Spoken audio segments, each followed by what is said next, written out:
Kita semua sepakat bahwa ke depan terjadi hal yang namanya decoupling, keterlepasan dengan masa lalu. Maka kita semua harus waspada dan menyadari apa yang akan terjadi dari sekarang hingga tahun 2030. Karena bukan goncangan yang didapat tetapi keterlepasan dengan apa yang akan terjadi di masa akan datang. Terutama dalam bidang bisnis dan beberapa sektor kehidupan seperti gaya hidup. Contoh yang paling nyata adalah bagaimana bisnis di masa lalu yang terikat dengan ruang dan waktu, kantor yang besar, pegawai yang banyak, bisnis yang pakai aturan pemerintah atau regulator mendadak menjadi cair tanpa jalannya peraturan pemerintah karena sudah cross border country antar negara sehingga bisnisnya tumbuh lebih cepat dari peraturan sebuah negara. Misalnya bisnis digital yang merusak, yang mendistrap retail shop seperti Matahari, Ramayana, department store seperti Sogo, Metro, dan di dunia puluhan nama besar department store sudah tumbang. Lalu perusahaan seperti Grab, Gojek yang tidak punya aset motor dan mobil, tidak bayar BPJS, tidak bayar pajak kendaraan, tidak bayar STNK, tidak punya satupun kafe atau resto di GoFood-nya, membuat berbisnis menjadi ringan karena fokus pada tujuan utamanya,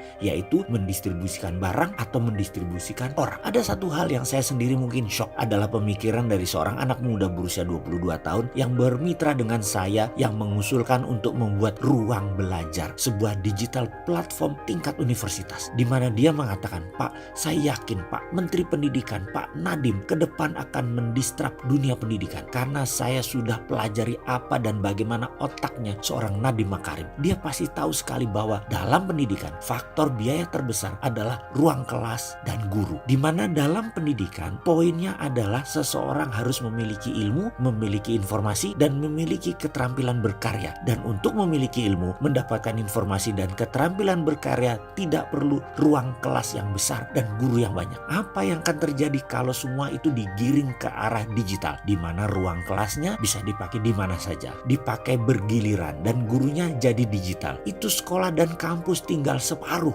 dan jadi lebih efisien. Dan gurunya hanya tersisa guru terbaik. Saya yakin hanya 30% guru yang tersisa dalam 10 tahun ke depan. Ini akan membuat kualitas ilmu anak bangsa meningkat, dana yang dipakai hanya sedikit dan bisa dimanfaatkan bidang lain yang memberikan efek lebih produktif. Karena itu kita sebaiknya mengantisipasi semua pindah ke digital, memangkas biaya ruang kelas dan guru atau dosen hingga 30%. Asli saya terdiam. Itulah disrupsi yang pasti dan mungkin terjadi. Di Gojek yang gak punya motor, mobil, serta sopir jadi raja distribusi. Mengapa di dunia akademik tidak fokus ke pendidikannya saja, ke ilmunya saja, ke keterampilan sosialnya saja, ke karya nyatanya saja dengan memangkas ruang kelas dan jumlah guru. Fungsi guru berubah jadi mentor dan coaching. Fungsi ruang kelas hanya pertemuan seminggu 3 kali mungkin. Sisanya kunjungan langsung ke pertanian, ke perkebunan, ke pabrik, ke dunia nyata, ke museum, dan lain sebagainya. Semesta jadi tempat belajarnya. Bisa bubrah itu pemikiran masa lalu akan pendidikan yang saat ini di Indonesia sudah 100 tahun belum berubah. Pasti ke depan akan terdistrap dengan visi decoupling kaum milenial yang memimpin pendidikan.